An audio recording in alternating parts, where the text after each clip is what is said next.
અંકલેશ્વરના પ્રતિન ચોકડી વિસ્તારમાં ડીજીવીસીએલની કામગીરી દરમિયાન એક પછી એક બે લોખંડના વિસ્ફોટ ધરાશાયી થતા અફરાતફરી મચી હતી। એક વિસ્ફોટ પાર્ક કરેલી કાર ઉપર પડતા નુકસાન થયું હતું, જોકે કાર ચાલકનો સદનસીબે બચાવ થયો હતો।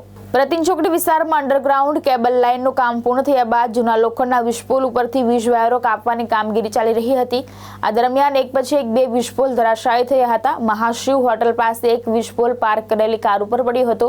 ઘટના સમયે કારમાં ચાલક હાજર હોવા છતાં તેનો સદનસીબે બચાવ થયો હતો, પરંતુ કારને મોટું નુકસાન પહોંચ્યું હતું। પ્રતિન હોટલ પાસે પણ અન્ય એક વિસ્ફોટ ધરાશાયી થયો હતો।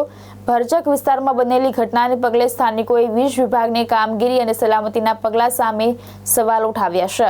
અંકલેશ્વર સિટી વિસ્તારમાં ગુજરાત વાયરનું કામ ચાલતું હતું, ત્યારે અમે લોકો ગાડી હટાવી દીધી હતી। પછી અમે લોકો કાપવા ગયા ત્યારે એક ગાડી આવીને ભાઈ મૂકી દીધી, ત્યારે આ પોલ નીચે અકસ્માત થયેલો છે અને અંદર પડી ગયેલા છે નીચેથી, એક અને ગાડીમાં થોડો ડેમેજ થયો છે।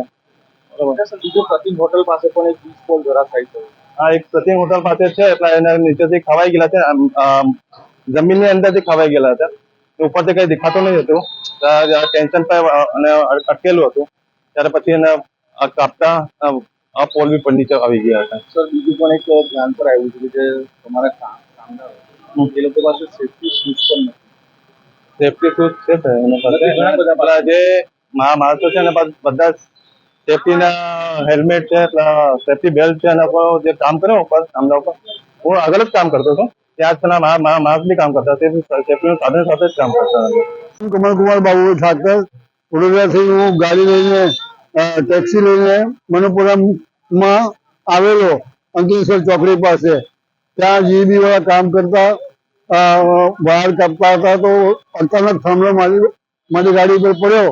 હું અંદર બેઠેલો હતો અને મારી ગાડીને નુકસાન થયું છે, તો જીબી જવાબદારી લેવા તૈયાર છે કે નહીં? અને મને વાગ્યું નથી।